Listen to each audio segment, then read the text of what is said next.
long-awaited Star Wars special. Joining me is my enemy-turned-friend, Captain Dan Cahill. Howdy. I have Meownir here. It's a mini version of Mjolnir. It's pretty good. It's like fit for a cat who's sitting right here. Yeah. And is holding the hammer. Just tried to eat it, but that's the power of the Thunder God there. My famous cat, Shelly, is sitting off screen, and she may be distracting us during the show, but we won't let that... She is not worthy. The hammer fell away from her. Okay, we are here to talk about Star Wars The Force Awakens, but a little bit of breaking news right out of the gate.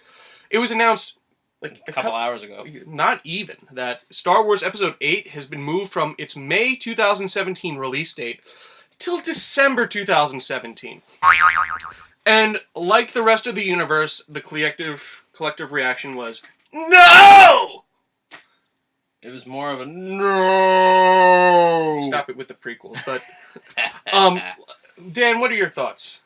You know, I'm in the minority here. I think it's a good move. I think it's a good idea because, look, Christmas used to be a thing people got excited about in December. Now Star Wars is back. That should be the new holiday season. It should be Star Wars season instead. But Force Friday has replaced Black Friday. Exactly. I'm fine with that. More Star Wars stuff coming out on Fridays instead of Black Friday. Great for me.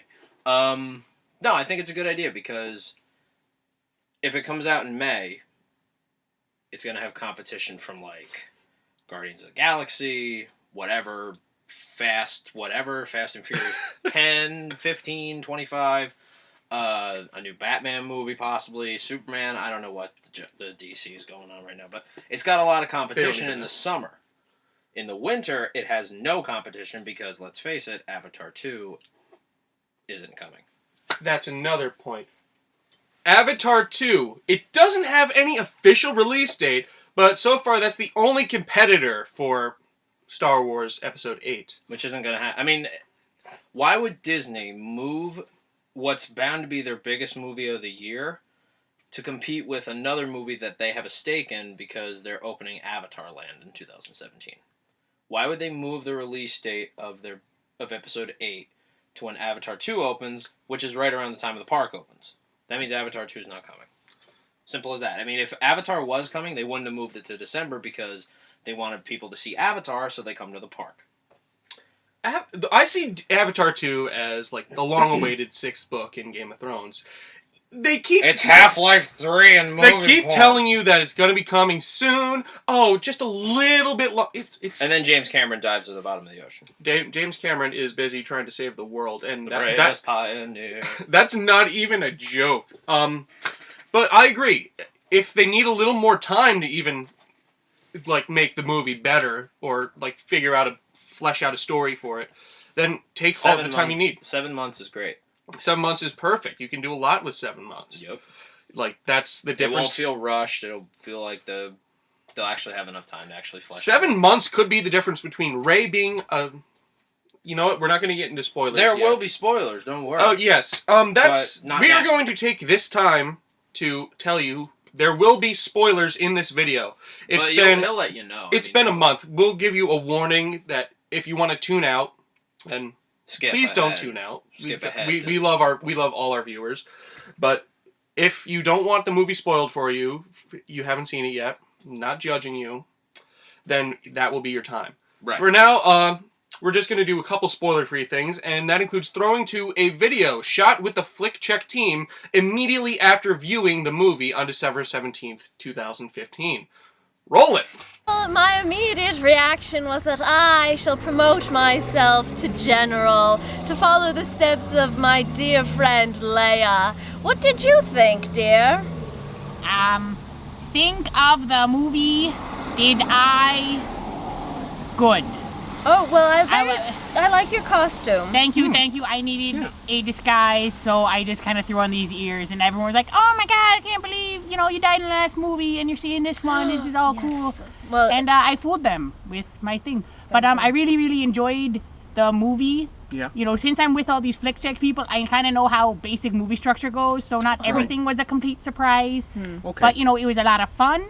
The characters were good. It had a lot of humor, which didn't really kind of detract from the universe. And that's kind of how I feel about it. I want to give it a little bit of time to kind of sink in before I give it a real review and a real opinion, but this is just right after I just saw it. That sounds very wise. What do you think? Well, I really enjoyed it. I was on the edge of my seat watching every scene of that movie. The only thing I was a little disappointed about was, well, Darth Burger wasn't in it. Oh, I was Yeah. disappointed as well. Yeah. But we can't all be Darth Burger, can we? No, we can't. No, he only exists in the EU. EU, yeah. Yo, yes, of course. But be sure to check out Flick Check for the full review. Are you mad that the frog saw it when he, like, defied you? Is that a bad thing? Are you pissed? Are you mad? Are you really mad? I'm not happy Are you that gonna throw a Kylo Ren tantrum? I'm not happy that Frog saw the movie, even though the board specifically banned him. Every movie theater on the East Coast has your picture, and they've been advised not to sell you a ticket.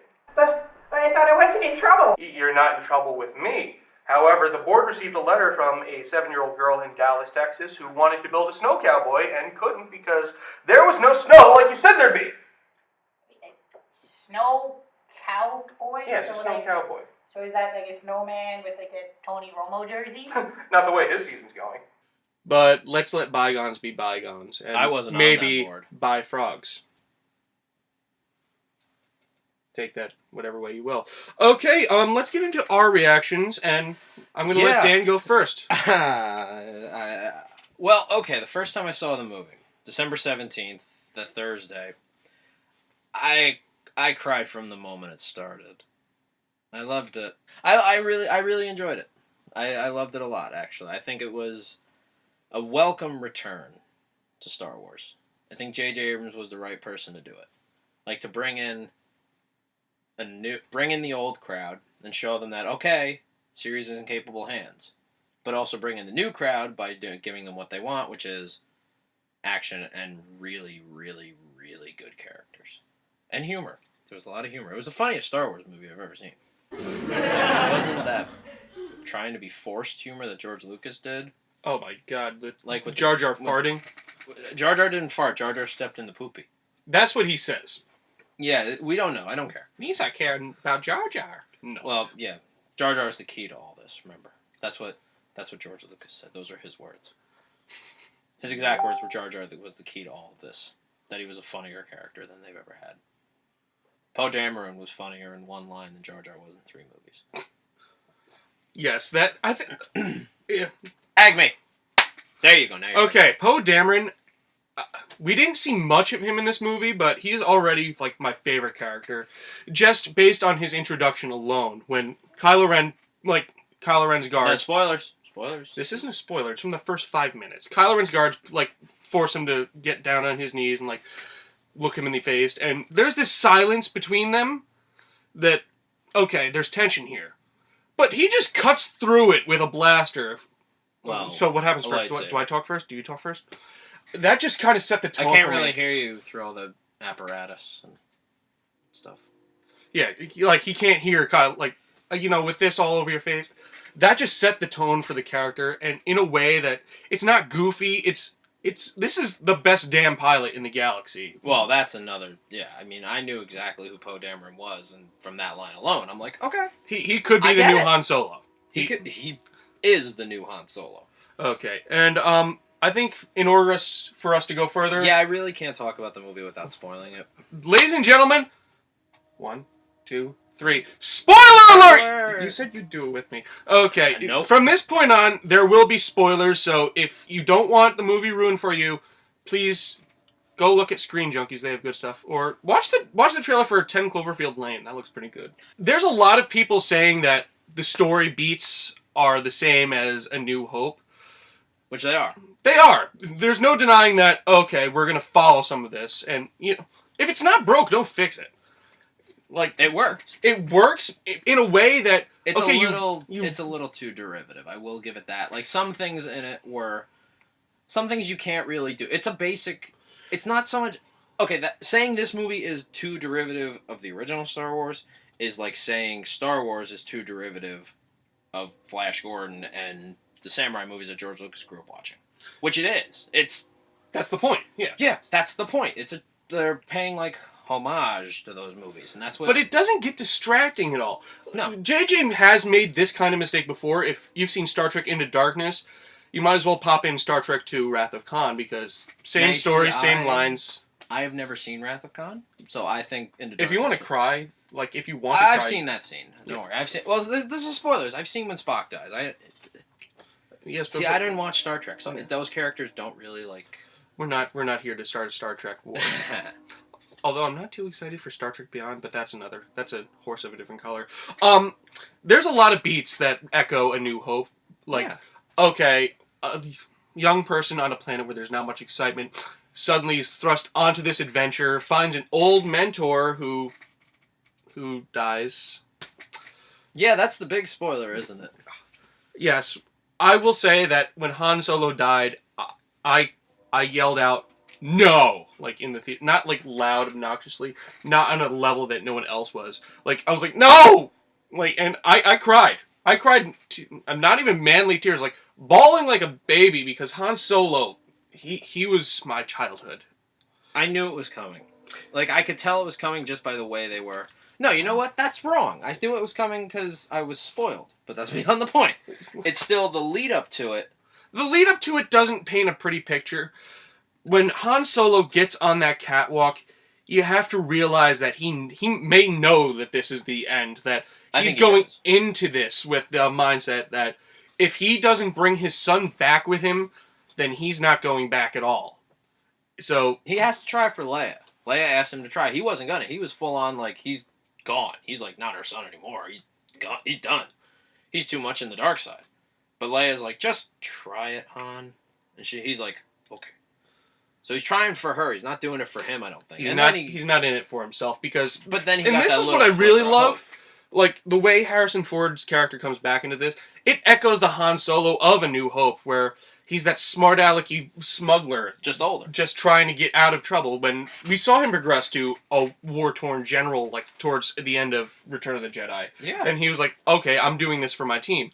Now he's trying to avoid, like, what he's done, and he's gone backwards, but not in a way that it's like, oh, that's just poor character development. No, it makes sense from a storyline. His son went to the dark side. He was corrupted by Supreme Leader Snoke. He has nothing left. He has nothing left, so... And it kind of just was like, I'm going to go back to doing what I knew how to do, and I'm not going to get hurt doing it. When Han Solo is on that freighter, you swear you're watching like Harrison Ford from the 1970s all over again. Right.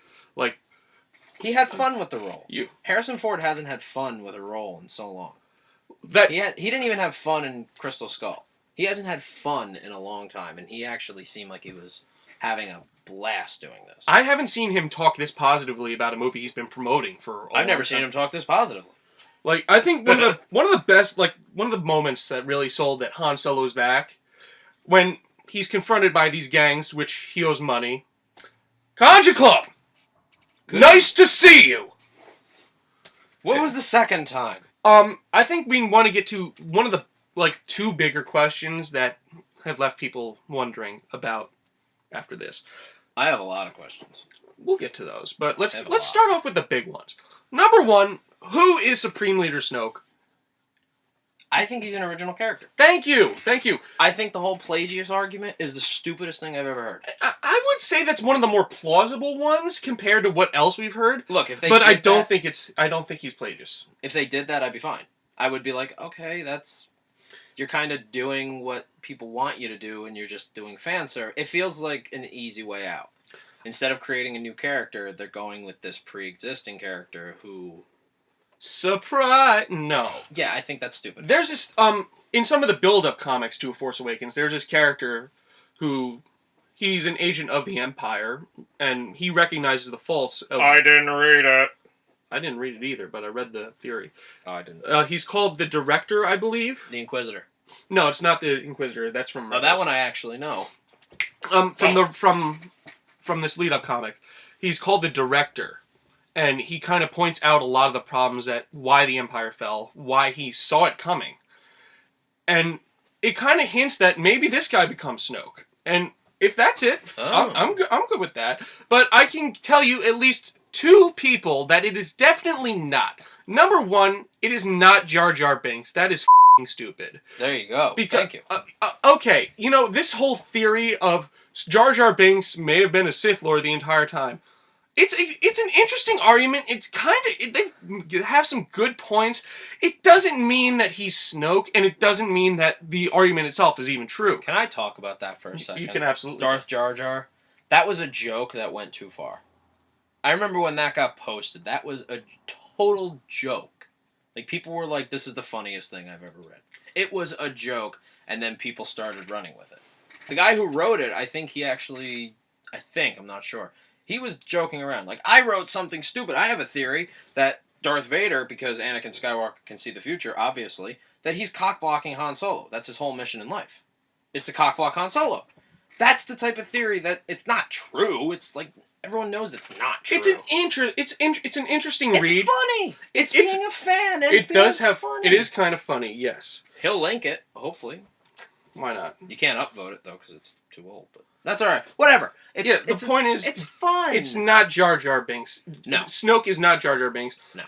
For was. another never reason, even thought he would be. it doesn't look like Jar Jar Binks. And what if maybe he changed the way he looked? What does he stand to gain from that? If it was Jar Jar Binks that had become the most powerful person in the First Order, I would be spreading that everywhere. Oh, Misa I'm not strong enough to lead the Empire. Look at Misa now. I would be rubbing it in everyone's face. You thought I was a joke? I'm secretly evil. Worship me. He'd get up in the middle of the Senate room and his face painted white with these big fake teeth on and be like, "Witness Misa!" Yes. And, okay, number 2, it is not Darth Vader. I mean, come on. I've heard that theory. That's just because stupid. of one little scar on his head.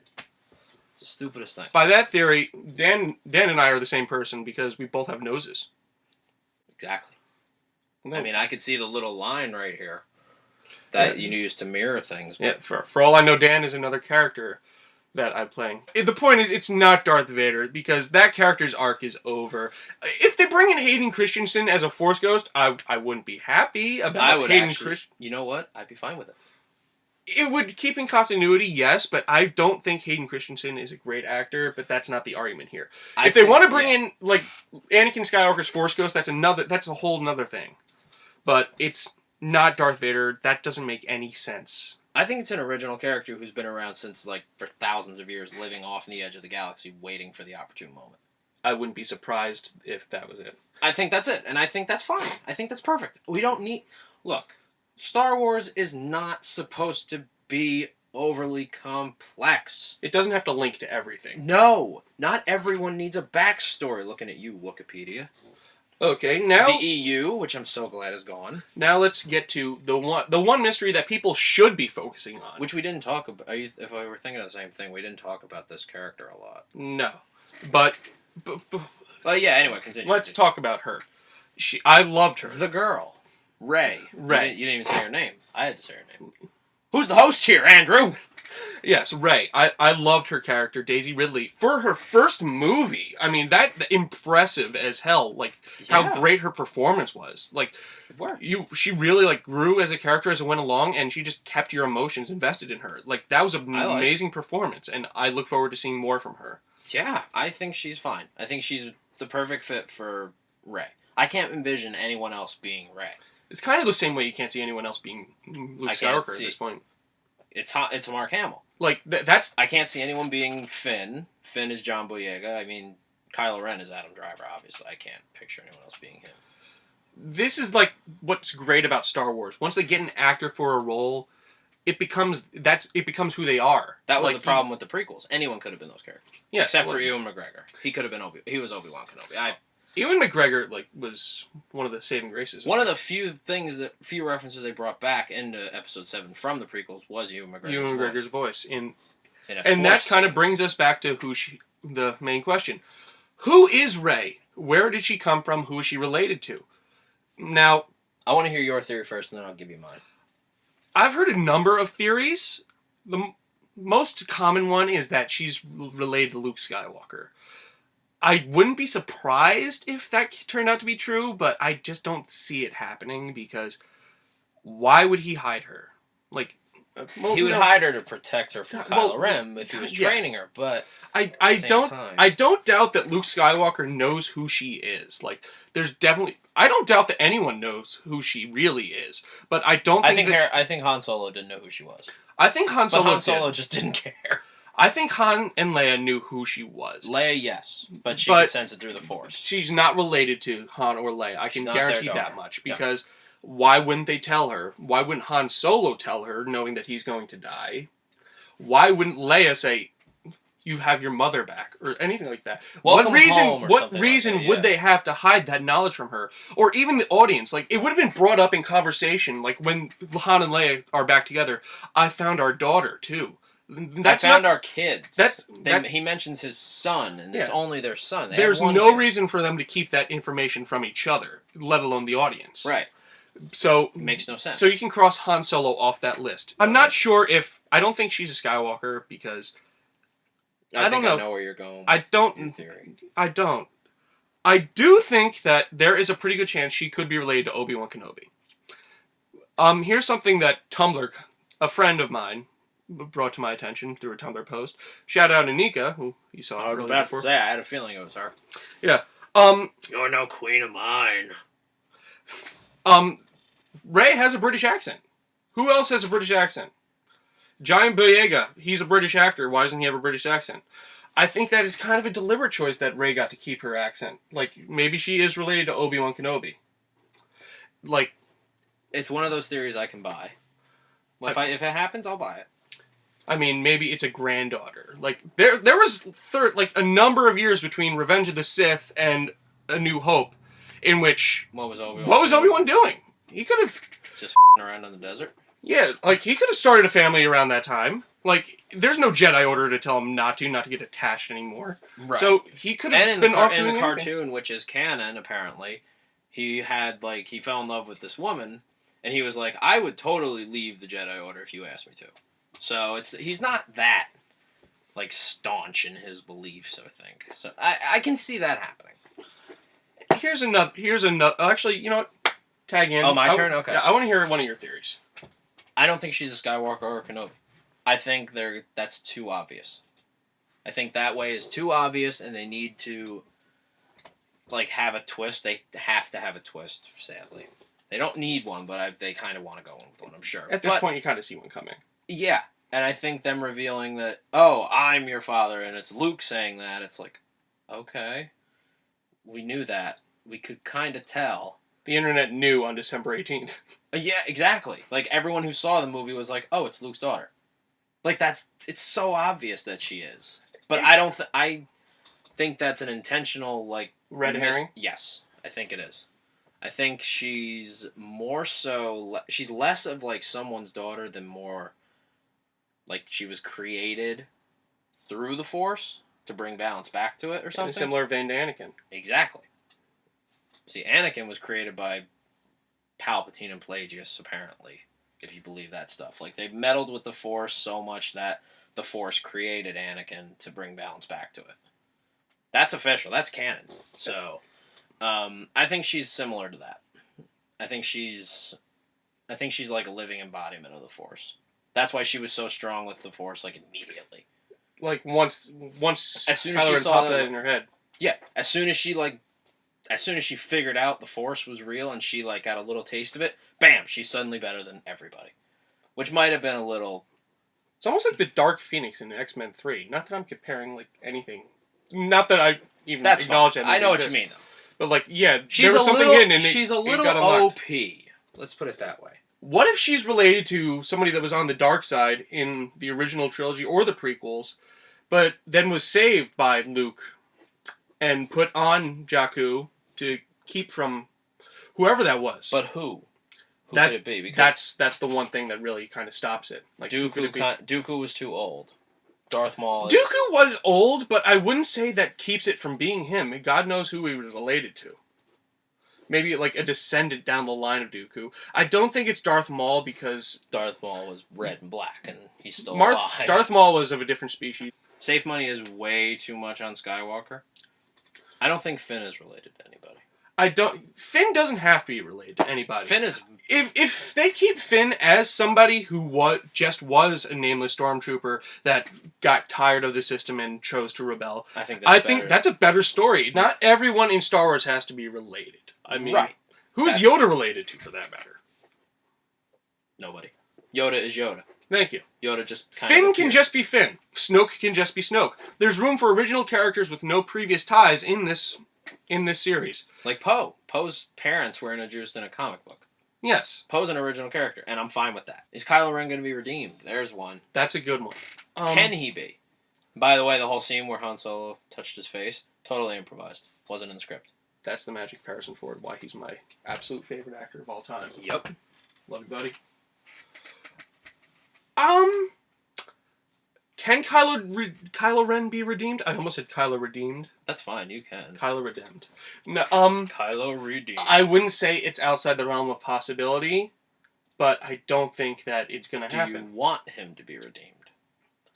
Do you want him to suddenly be redeemed, or do you want him to be, like, the big bad?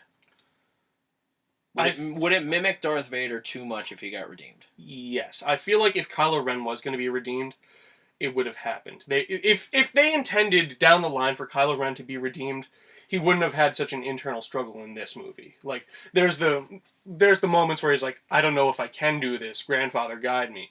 It wouldn't have been that prevalent, like, because he is, like, a struggling character. He's struggling to be that villain. He's the most interesting character in the new movie. Like, it just wouldn't have been that prevalent if they were going to redeem him down the line. Prevalent.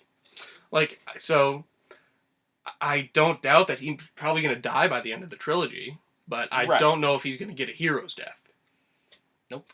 See, the thing, I don't think he is. I think if they, from a storytelling standpoint, if you redeem Kylo Ren, then that's basically saying, oh, he killed Han Solo, that's okay. And Water under the bridge. Han Solo's such a beloved character. He can't be redeemed. You can try and redeem him all you want in the script. The fans won't forgive Kylo Ren. They won't like Kylo Ren because he killed Han Solo. In cold blood, no less. And he's not like Anakin, whereas when Anakin killed Dooku, Palpatine was standing back there, and we all know Palpatine's behind it all. So he's standing there encouraging him. He's goading him. He's basically using the Force with his mind to tell Anakin, kill this mother. But it's like Anakin was just like, I really shouldn't do this. Do it! And he's just like, bah! And kills Dooku. He didn't want to do it. And he felt really awful after. And when he killed Mace Windu, he didn't want to do it. He felt like crap afterwards. Kylo Ren, basically, to me it seemed like he was a little conflicted about it, but then at the same time he realized it and he lured Han Solo in. Well, when he was conflicted, that's kind of the point. Like, right. He went on to, like, do that. And then, like, he just straight up chased after Finn and Rey. And he wants... punching himself in the side.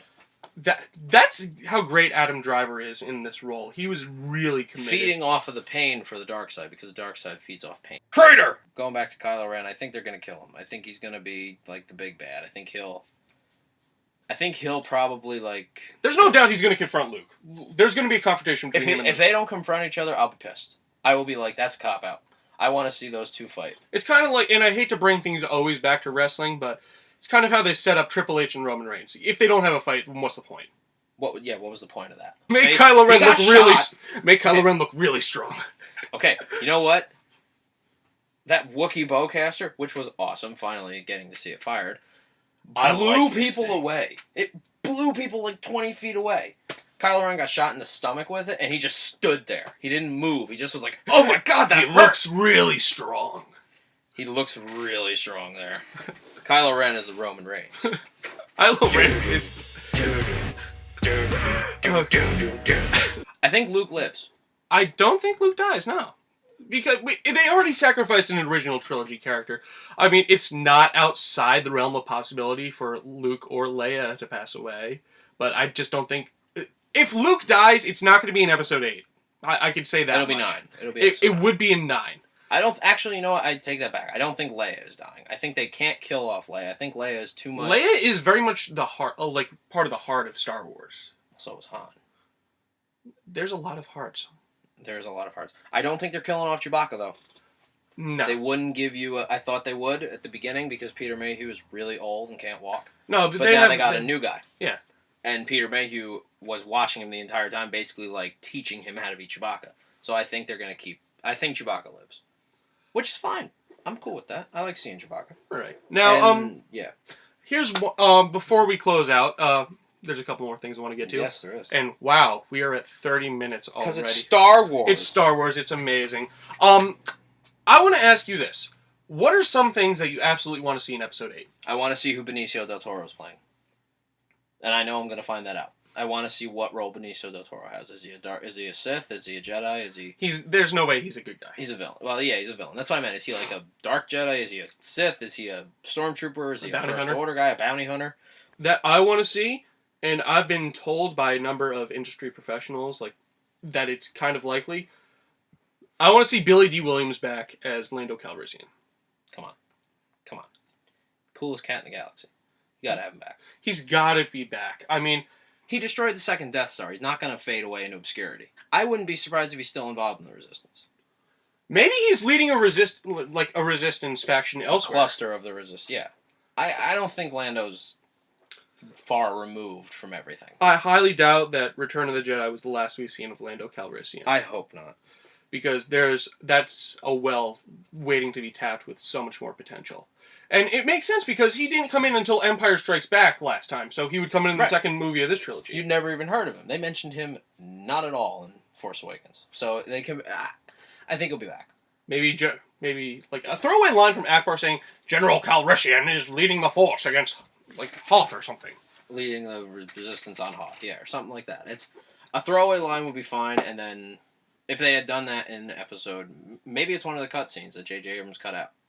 Maybe he had a mention and he just cut it out. I mean, Billy D. Williams is going on the record to say he's optimistic that he will be back for Episode 8. And so am I. Yes. I think he's definitely going to be back. If they don't bring him back, it's a missed opportunity. That pretty much wraps it up, but we do have one more surprise. Doughnut the Monster has a special friend that he wants to talk to and give some opinions about what they think about the movie. So, take it away, Doughnut. Hello there, Doughnut the Monster here with my good friend R2-D2. Say hello, R2.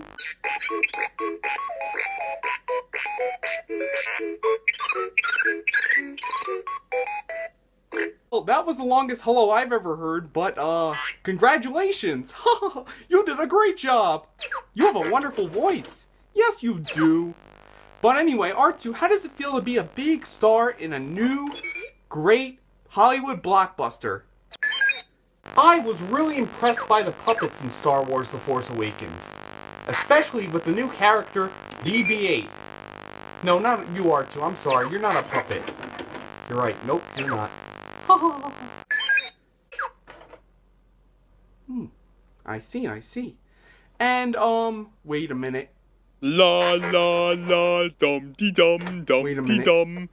La la What's that la sound? dum dee dum dum Oh dee my dum. goodness! That's Darth La, Burger! la, We gotta get la, out of here! la, la, Quick! la, Alright, la, that la, concludes the la, video. la, la, Goodbye, la, everyone! La la la Oh my gosh, how do I turn this off? How do I turn this off? Maybe Darth Burger is Snoke. Now we're grasping at straws. Thank you, Doughnut and R2. That just about does it for us, but one more thing I want to talk to you about, Dan. What are you most excited for in Rogue One? I'm still comprehending Burger as Snoke, but that's beyond the point. Okay, if Snoke is a puppet, I'll be very happy. Anyway, Rogue One, what am I excited about? I'm excited at the prospect of no Jedi in a Star Wars movie. The first Star Wars movie with no Jedi. I'm excited at that prospect and to see what they do with it. I mean, it's a prequel, so we know what happens, so the tension's kind of not there, but I'm excited just because I think the cast is really good, and it's a story that I didn't think about. I just kind of assumed that Leia had the plans for the Death Star. I didn't think about where she got those plans. How did they get those things? And Gareth Edwards is a good director. Mads Mikkelsen is in it, and I'm sold. And he's not playing a villain this time. That's incredible. Rumors and speculation. Though the rumor is he's playing the same character Max von Sydow played in Force Awakens. What I've heard about Mads Mikkelsen's character, and this is pretty interesting, he plays one of the architects of the Death Star, who kind of defects when he realizes what his weapon has done. Kind of in like Robert Oppenheimer, like nuclear bomb kind of sense. Like, what have I done? So then he goes to his daughter, Felicity Jones, with the weakness that he himself put in. The plans. And that's how they get the plans. Ah. Alright, that does it for us. We'd like to thank you for joining us on our Star Wars special. This is Captain Dan Cahill. It's been a pleasure to have him and to be friends with him now. And I am Andrew Waldman. And remember, if you're not sure about a flick, let me give it a check. Have a good night.